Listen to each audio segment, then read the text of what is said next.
Loomis, do you know who you're named after? I think you guys know who she's named after. You can tell cats really, really enjoy being held.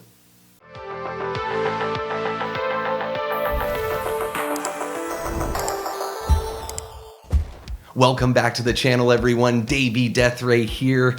And, I'm sort of here. Last week, I was fortunate enough to go to H45 out in Pasadena, and this whole week has just been kind of a get-right week, reacclimating to real, actual life. But I just wanted to do a quick rundown for everyone that wasn't able to make it out to the convention. It was a hell of a time, so wanted to share with you some of the things we picked up, some of the folks we met, and just what the experience was like.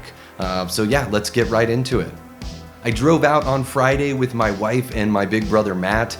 We, settled in at our little spot, dropped everything off, and headed over to T. Boyle's Tavern, where I had put together a little meetup through the Slaughtered Lamb Movie Podcast Facebook group for the Road to Halloween 45.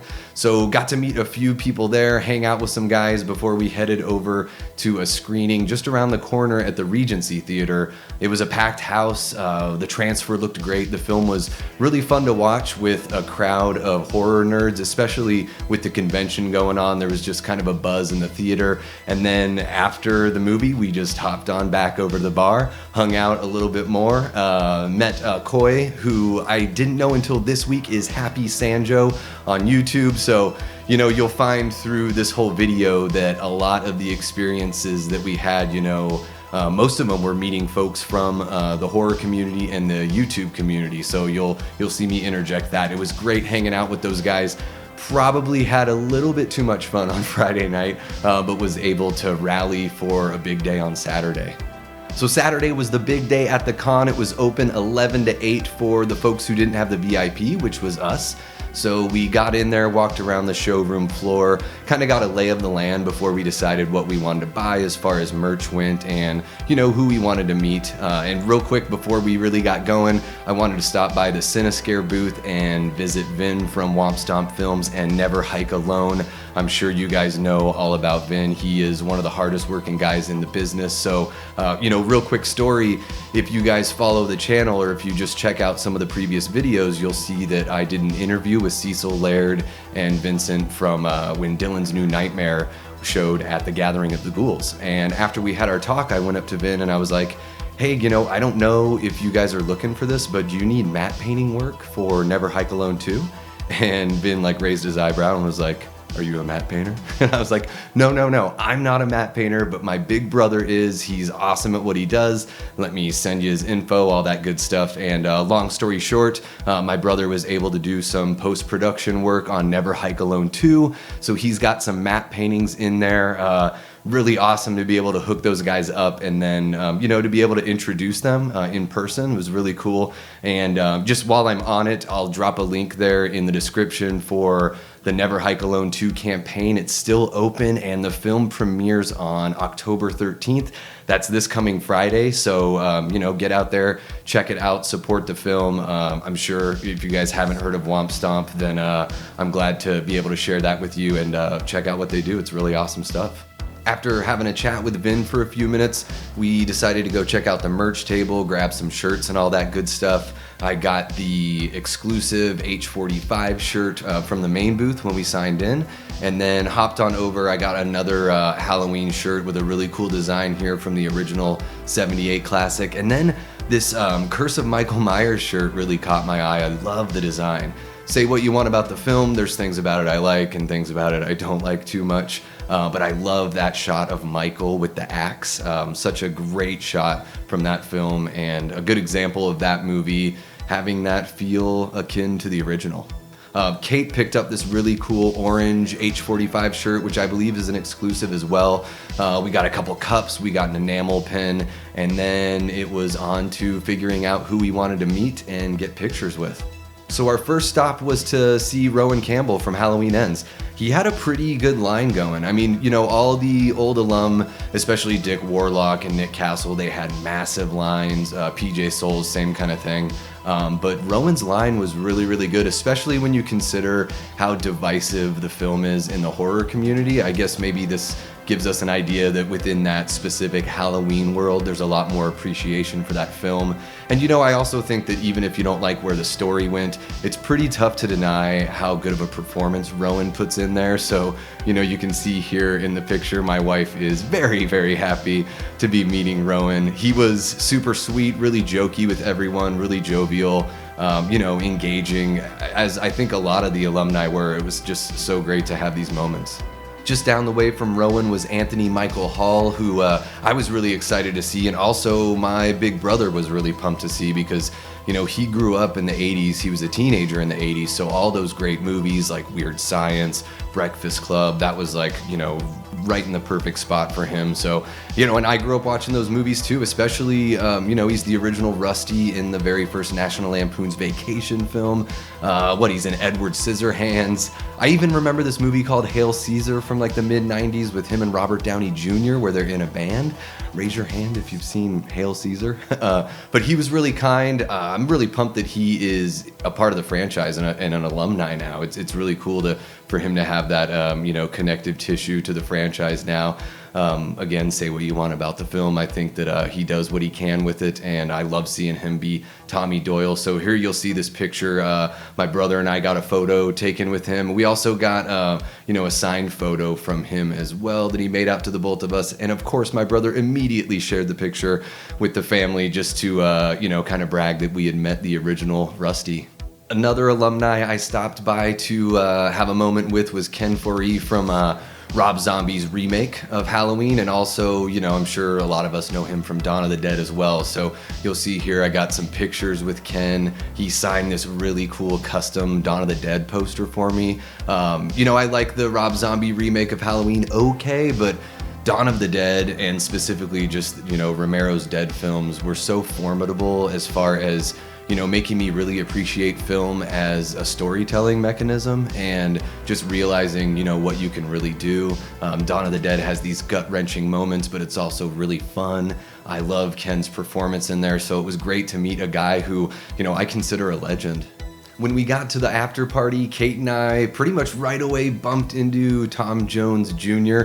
He was getting a little snack at the cheese table. I wish I got a picture with him, but I really didn't want to bug too much since he was having a bite. But we did have a chat about that epic flashback scene in Halloween Kills. And, I think a lot of us would love to see something where it's almost like a whole film back in that time. So kind of chatted about that. And then from there ran into Malik Akkad, that was a huge surprise for me. I didn't really expect to see him just walking around, and I don't know if it's preconceived notions about, producers or producers versus performers, but I was pretty surprised at how engaging Malik was. He was really friendly. He was kind of the life of the party, going up to fans, initiating contact, having a chat with everyone. You can see here in the picture, I've got my ridiculous slasher Hawaiian shirt on that's got Leatherface, Freddy, and Jason in it, and it's got Michael as well, but Malik wanted to point out that he couldn't believe that I was wearing the enemy. I reassured him, though, that Michael's my boy, and we were cool after that. So, yeah, great guy. Again, life of the party, really fun to bump into. I think the highlight for me, though, for the after party was getting to meet Frank and Darren from the Slaughtered Lamb Movie Podcast.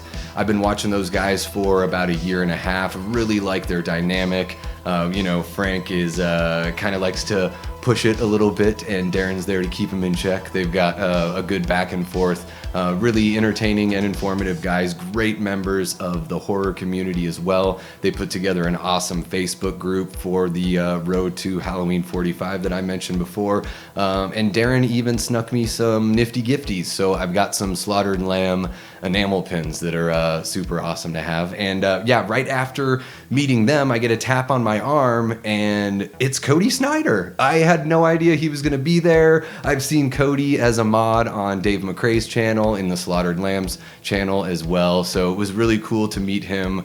Again, a great part of this convention was getting to put, faces to the names and meet people from within the community.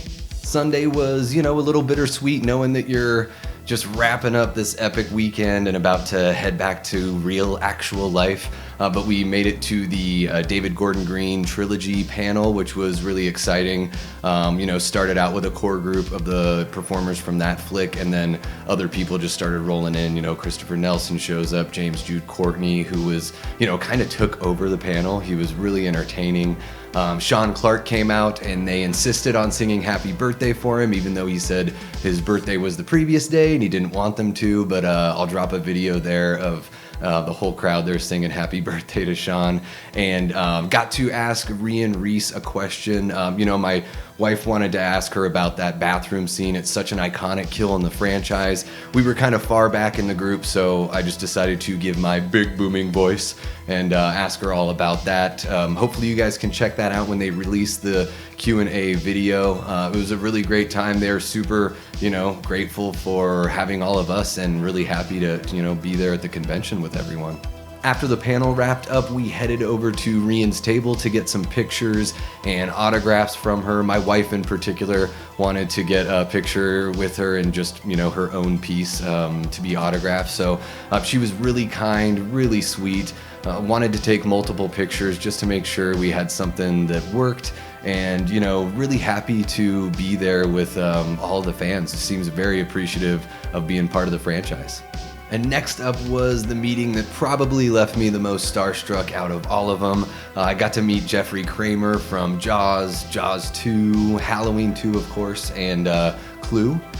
Jaws, if you guys don't know, is my favorite film. When I walked up, I was wearing my Halloween hat, and he's like, "Oh, I guess you're probably up here for that one and not so much for this one," as he pointed to the Jaws pictures, and my wife Kate was like, No, Jaws is his favorite movie. So it was really cool to get to chat with him a little bit about how he got to, how he met Steven and got the role and all of that. And he had mentioned that they're putting together a 75th anniversary for Jaws out in Martha's Vineyard here in a couple of years, and he was going to be a big part of that. So really cool to kind of get the early word on that so we can start saving our money. And, got a picture with him and an autograph. I mean, what a guy. His role as Hendrix in Jaws, it's one of those things that it could be just forgettable, something that, you don't think much of, but I think he really brings something really fun to the character that helps him stand out, and, just another cog in the wheel that makes Jaws my favorite film ever. And yes, it's all true. John Carpenter did show up. I saw that folks got pictures with him before he went into the Q&A. I heard that he wasn't doing any sort of signings or anything like that, but he had a really good time out there. Nick came out with him. They had a little back and forth. Nick sort of like moderated the panel, so to speak. And then other alumni came in, Nancy Loomis or Nancy Keys, I believe. PJ Souls showed up, so they just started filing in. John answered some questions. A lot of them were from budding filmmakers in the audience that wanted to, thank him for inspiring them, and then also ask him questions just about what it was like being a young filmmaker. So we got some background.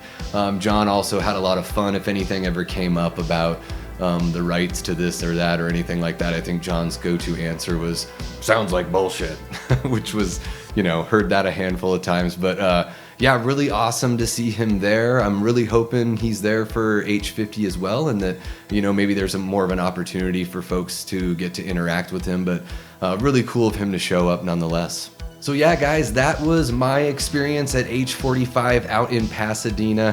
Thank you so much to Sean Clark and the Horror Hound crew for putting together such an awesome event. It was so much fun.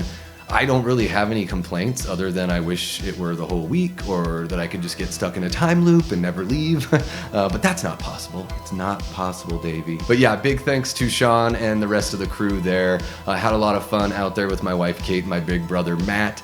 I've got a lot of big things coming up for the channel. I know I haven't been as consistent as I'd like to be, putting out content, but I've got some show ideas I'm really excited about. In addition to keeping the physical media show-off show going, I've got an idea for a show called How to Make It Better, where I cover a movie that I really enjoy and, talk about some changes that I would make that I think would maybe serve the story better. So kind of like a little what if scenario to give you guys an idea of, how I think as a fan and, a creative person, just putting those ideas out there. And then also I'm going to be doing a show with my wife Kate. It's going to be called Movie Date with Davey and Kate, we are gonna cover a film that's kind of in our regular repertoire, as it were, just something that we watch at least once a year, where we kind of have just, a little bit more of a casual conversation, talking about our history with the film, and then, what we think about the characters, the story, all that good stuff. Kind of like a review, but also just a stream of consciousness discussion. Thank you guys so much for tuning in. Please give the video a like if you enjoyed what you saw here. If you really liked it, then why not head over to the channel, check out some of the previous videos, and give us a subscribe. It would help us out greatly as we're a new channel and just looking to grow as time goes on. Until next time, I've been and will continue to be Davey Deathray. Take care.